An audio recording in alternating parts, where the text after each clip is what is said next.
네, 안녕하세요. 중졸 검정고시 2019년도 1차 과학 문제풀이를 시작하겠습니다.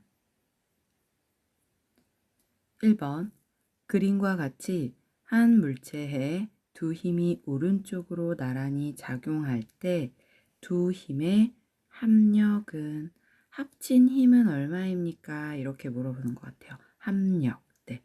자, 같은 방향으로 물건을 옮길 건데요. 한 사람은 3뉴턴, 이 단위는 힘의 단위인데 뉴턴이에요. 한 사람은 3뉴턴, 또 한 사람은 2뉴턴. 같은 방향이기 때문에 서로 힘이 합쳐지겠죠. 그래서 3뉴턴과 2뉴턴을 합치면 5뉴턴이구나 라고 할 수 있어요. 답은 2번 오른쪽으로 죄송해요. 답은 오른쪽 방향. 네, 방향을 설명 안 드려가지고 오른쪽으로 5뉴턴 이동하게 됩니다. 그래서 1번 답은 4번이 되겠습니다. 2번 그림과 같이 발로 찬 축구공이 2초 동안 직선 운동하여 10m 이동하였을 때 2초 동안 축구공의 평균 속력은, 자, 10m를 2초 만에 움직였다면 1초당 몇 미터 갔나 라고 물어보는 게 속력이에요. 네, 1초당 움직였어요. 1초당 몇 미터 갔나요? 라고 물어보는 게 속력입니다. 자, 그렇다면 2초에 10m니까 요만큼 1초일 때는 5m 같겠네요. 그래서 2번 답은 3번이 되겠습니다. 5m per sec 뒤에 나와 있는 건 sec라고 말하는데요. sec는 초의 약자예요. 네. 그래서 5m, 미터, 거리죠. 거리. 자, 그러면 1초당 5m 갔어요 라고 말하는 게 2번의 속력이겠네요. 답은 3번입니다. 3번 그래프는 온도가 다른 두 물체 A와 B를 접촉시켜 놓았을 때 시간에 따른 온도 변화를 각각 나타낸 것이다. 열평형 상태인 구간은, 자, 문제에서 열평형 상태 이렇게 말이 나왔는데요. 평형이라는 건 이제 변동 없이 쭉 일정하게 유지되는 것을 말합니다. 그러면 A 온도는 위에서부터 아래로 내려오고 B 온도는 밑에서 위로 올라가죠. 그래서 각각 변화가 있는 구간이에요. 가, 나, 다까지는 변화가 있는데 라 부분부터는 두 온도가 합쳐져서 쭉 일정하게 유지가 되죠. 그래서 3번은 열이 평형한 상태는 4번입니다. 라 구간. 3번 답은 라입니다. 4번 그림은 흰 종이 위에 빛의 삼원색을 합성시켰을 때 보이는 색을 나타낸 것이다. 이때 빨간색과 초록색 빛이 합성되어 보이는 A색은, 여기 물어보죠. 자, 빛의 삼원색은 색이 아니라 빛입니다. 빛. 네, 빛의 삼원색은 빨간색, 그 다음 파란색, 그 다음 초록색이 있어요. 자, 합쳤을 때 빨간색과 초록색을 합치면, 초록색 빛과 빨간색 빛이 합쳐지면 어떤 색이 나타나냐면 노란색이 출현됩니다. 그래서 A 부분은 노란색. 2번이죠. 네. A는 노란색을 나타냅니다. 빨간색과 파란색이 만나면 자홍색, 파란색과 초록색이 만나면 청록색의 빛이 나오고요. 빨강, 파랑, 초록 모두를 섞으면 흰색 빛이 나온대요. 이렇게. 기체 삼원색에 대해서 설명해 주는 문제였습니다. 4번 답은 2번입니다. 5번 다음 중 기울기가 다른 빗면을 이용하여 같은 물체를 높이 h까지 각각 일정한 빠르기로 끌어올릴 때 힘의 크기가 가장 작은 것은, 자, 가장 작다는 거, 힘의 크기가 가장 작아요는 힘을 가장 적게 들여서 올라올 수 있는 게 어떤 거냐고 물어보죠. 산에 올라갈 때 짐을 싣고 끌고 올라간다고 생각해 볼게요. 자, 이 네모가 수레라고 생각한다면 1번 그림에서 끌어올릴 때 2번 지금 1, 2, 3, 4가 다른 건 기울어진 각이 다르죠. 하나는 15도, 하나는 30도, 15도보다 조금 더 위로 올라가 있죠, 각이. 그 다음 45도 기울기. 45도는 더 위로 올라가 있죠. 다음 60도 기울기. 자, 이럴 때 가장 힘이 적게 들고 수월하게 올라갈 수 있는 것은 어느 것일까요? 네, 딱 봐도 1번이죠. 1번이 가장 각도가 적으면서 기울어진 정도가 낮기 때문에 적은 힘으로 올라올 수 있습니다. 6번 전격 소비 전력이 10W인 선풍기를 전격 전압 220V에 연결하여 30Wh의 전력량을 사용하였다. 이 선풍기의 작동 시간은, 자, 30W를 썼다고 지금 나오네요. 그런데 몇 시간 동안 썼는데 30W 나오나요? 이렇게 물어보는 거예요. 자, 지금 이렇게 나와 있는 선풍기의 와트수와 설명은, 이 와트는 1시간 돌렸을 때 이렇게 나온다는 소리거든요. 그러면 자, 30W 썼어요. 그럼 몇 시간일까요? 네, 3시간이겠죠. 그래서 답은 2번이 되겠습니다. 7번 그림과 같이 아세톤이 들어있는 비닐봉투를 60도씨의 물에 넣었더니 아세톤이 기화되어 비닐봉투가 부풀었다. 기체화되어 비닐봉투가 부풀었다. 이 말입니다. 다음 중 비닐봉투 내에서 변한 것은 단 비닐봉투는 완전히 밀폐되었다. 자, 1번 분자수, 2번 분자의 종류, 3번 분자의 크기, 4번 분자 사이의 거리. 자, 다음 중 변화한 건 뭘까요? 첫 번째 아세톤 분자를 넣었을 때는 이렇게 생겼었어요. 몇 개였냐면, 분자수가 변했는지 보려면 개수를 세볼게요. 하나, 둘, 셋, 넷, 5, 6개. 분자는 6개. 여기 60도씨의 물에 들어갔을 때 하나, 둘, 셋, 넷, 5, 6. 여기도 6개. 자, 분자수는 변하지 않았습니다. 자, 분자의 종류 볼게요. 아세톤 분자가 다른 분자로 변했나요? 아세톤이 예를 들어 물로 변하진 않았죠. 네. 그래서 달라지지 않습니다. 자, 분자의 크기, 이 동그라미 모양을 보면 크기나 모양이 달라졌나요? 달라지지 않고 그 모양 그대로죠. 네. 그런데 4번. 분자 사이의 거리가 중요합니다.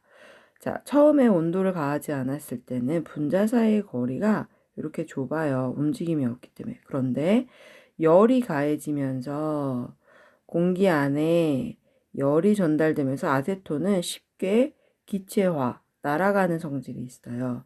그래서 저희 손톱 매니큐어에 사용하는 아세톤 아시죠? 시원한 느낌이 들죠. 네, 금세 날아가는 성질이 있는데 여기 기체에 물에 온도를 가했더니 훨씬 더 빨리 날아가면서, 얘네들이 날아간다는 건 사라지는 게 아니라요, 요 비닐봉투 안에서 마구 심하게 운동을 합니다. 그래서 분자 사이 거리가 멀어졌죠, 점점.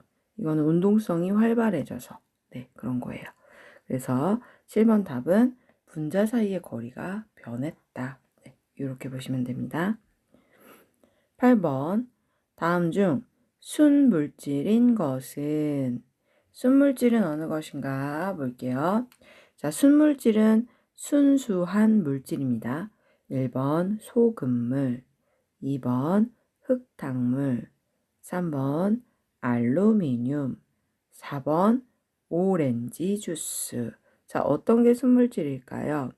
1번부터 볼게요. 소금물은 뭐하고 뭐가 혼합됐나요? 원래 있던 소금 알갱이와 물이 혼합됐습니다. 혼합물이라고 말해요.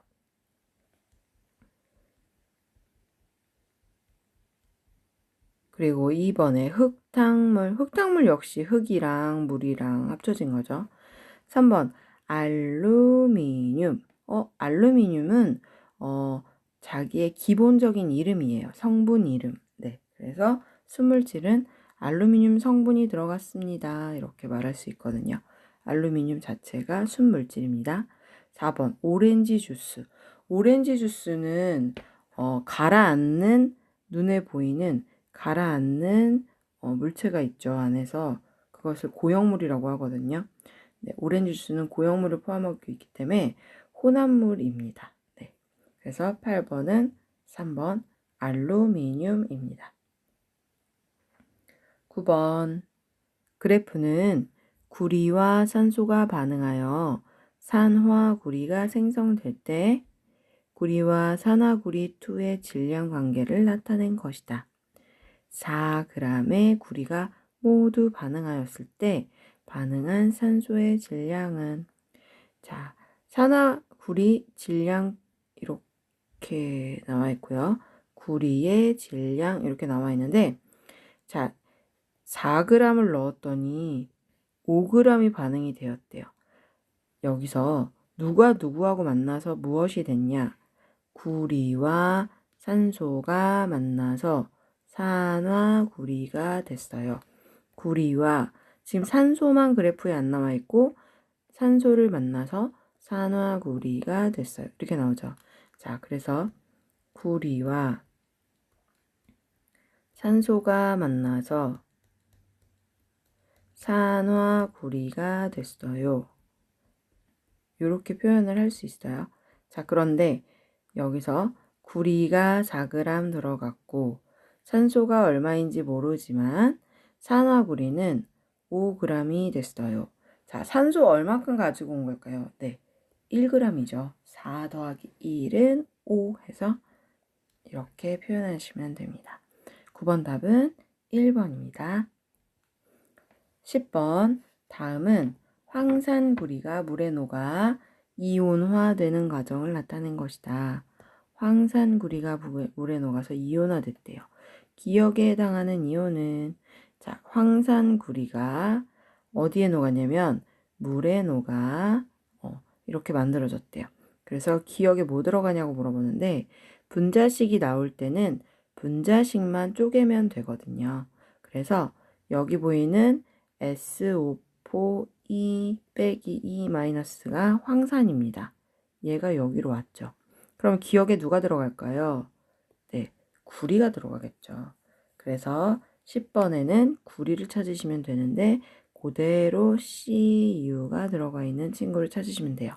1번 Na 아니죠. 2번 CU. 네, 맞죠. 그래서 2번 선택하시면 됩니다. 자, 1번 Na 나오는 거는 뭐냐? 나트륨입니다. 나트륨. 자, 2번은 구리. 3번 F 플루오린화라는 원소 이름이에요. 플루오린화. 자, 얘 어렵긴 한데요. 저희가 평소에 계속 쓰고 있어요. 치약. 치약 성분 중에 들어가고요. 치약에 들어가니까 당연히 좋은 성분이겠죠. 뭐냐면 충치 예방해 줍니다. 네. 치약 쓰실 때 한번 찾아보세요. 네. 충치 예방해 주는 성분이 들어가 있는 게 플루오린화. 플루오린화 이렇게 들어가 있을 거예요, 아마. 그다음 4번. 4번은 산소 이온. 네. 산소 원자. 얘만 5만 봤을 때 산소예요. 네. 산소. 그래서 O2 마이너스 하면은 요 자체로 E 마이너스 나오는 것은 뭐라고 하냐면 산화이온이라고 말합니다. 네, 이렇게. 자, 10번은 2번이 정답입니다. 11번. 그림은 세 종류의 물질이 물속에서 이온화된 모습을 모형으로 나타낸 것이다. 이들 수용액 속에서 공통으로 들어있는 염기성을 나타내는 원인이 되는 이온은, 자, 맨 처음 비거의 수용액이에요. LiOH. 두 번째 수용액은 NaOH. 세 번째는 KOH. 자, 셋 다 뭐가 들어가 있나요? OH, OH, OH죠. 그래서 공통으로 들어있는 염기성은 OH. 1번입니다. 자, 2번에 나와 있는 Li는 리튬이라고 부르는 리튬이라고 불리는 그 원소예요. 리튬 건전지 저희 있죠. 네. 동그랗게 생긴 리튬 건전지. Na는 아까 말씀드렸던 나트륨. K는 칼륨이에요. 칼륨. 네. 이렇게 해서 원소를 설명해 드렸습니다. 다음 12번. 다음 설명에 해당하는 사람의 유전은 색깔을 잘 구별하지 못하는 형질의 유전이다. 색깔을 잘 구별하지 못한다. 성염색체에 의해 유전이다. 자, 색깔을 잘 구별하지 못한대요. 한번 볼게요. 1번 귓볼 유전, 2번 생맹 유전, 3번 보조개 유전, 4번 혀말기 유전. 자, 색깔 구별 못하는 거는 생맹 유전 2번이죠. 네, 귓볼, 보조개, 혀말기 다 유전으로 인해서 생겨나는 현상입니다. 네, 12번 답은 생맹 유전 2번입니다. 13번 압력이 일정할 때 기체의 온도와 부피의 관계를 나타낸 그래프로 옳은 것은 단 기체의 질량은 일정하다. 자, 기체의 온도와 부피의 관계. 부피와 기체의 관계 어떠한가? 이렇게 물어보는 거예요. 자, 1번 온도가 올라갈수록 부피도 올라갑니다. 2번 온도가 커질수록 부피는 갈수록 어떻게 되나요? 부피는 작아지죠. 네. 그래서 반비례한다. 자, 3번 같은 경우에는 온도가 커질수록 부피도 일정하다. 이 말이고요. 4번은 변화가 생긴다. 꺾이는 변화가 생긴다. 자, 그러면 온도가 아까 아세톤 보셨죠? 처음에는 분자들이 봉투 안에서 이렇게 생겨서 가만히 있었는데 나중에 열을 가했더니 어떻게 됐나요? 커지면서 빵빵해졌죠. 온도를 높이면 60도로 높였더니 어떻게 되나요? 크기가 커졌죠. 부피가 커졌죠. 그래서 13번은 1번입니다. 그 다음 14번. 그림은 어떤 식물의 뿌리 단면을 나타낸 것이다. 골무 모양으로 생장점을 감싸 보호하는 A는, 자, 골무 모양이래요. 여기 부분 말하는 겁니다. 생장점이 여기거든요. 자, 1번 이것은 물관이다. 2번 이것은 채관이다. 3번 형성층이다. 4번 뿌리 골무이다. 네, 어휘만 보시더라도 답은 찾으실 수 있을 거예요. 뿌리를 감싸는 골무가 뿌리 골무예요. 생장점을 보호해주고 맨 끝부분은 뿌리 골무가 흙을 뚫고 내려가기 때문에 잘 뿌리가 밑으로 내려갈 수 있고 식물이 커질 수 있는 거죠. 그래서 14번은 4번 뿌리 골무에 대한 설명이었습니다. 15번 그림은 사람 혈관의 종류와 구조를 나타낸 것이다. 온몸에 그물처럼 퍼져 있으며 조직세포와 물질 교환을 하는 여기 A 부분은, 자, 그물처럼 퍼져 있고요. 물질을 교환합니다. 1번 이것은 동맥, 2번 정맥, 3번 판막, 4번 모세혈관. 자, 그물처럼 쫙 펴져 있다. 네, 모세혈관입니다. 모세혈관. 자, 동맥이 여기 부분이고요. 반대쪽에 있는 게 정맥이죠. 그리고 동맥과 정맥 사이는 그물처럼 퍼져 있는 모세혈관이 연결해서 피가 흐르고 있습니다. 자, 피가 흐르는 순서 먼저 알려드릴게요. 정맥에서 시작해서 심방을 거쳐서 심실을 통과해 심방과 심실을 통과해서 동맥으로 움직입니다. 자, 그럼 그림에서 보자면 정맥에서 동맥으로 가니까 흐르는 방향은 이렇게 가겠네요. 네. 자, 동맥은 그 심장에서 몸으로 피를 보내죠. 정맥은 반대로 몸에 있는 게 심장을 통과하는 기능을 하고 있고요. 판막 같은 경우에는 피가 역류, 거꾸로 흐르지 않게 문 역할을 해줘요. 네, 거꾸로 흐름, 역류를 방지한다. 그래서 피는 흐르는 순서가 있고 그 다음에 다시 역류하지 않게 문 역할을 해주는 게 판막이다. 굉장히 중요한 역할을 하고 있고요. 15번에 그물처럼 보이는 동맥과 정맥 사이 연결된 부분은 모세혈관이라고 얘기를 합니다. 자, 여기까지 먼저 들으셨고요. 16번부터는 다음 영상에서 또 보내드릴게요. 네, 잠시만요.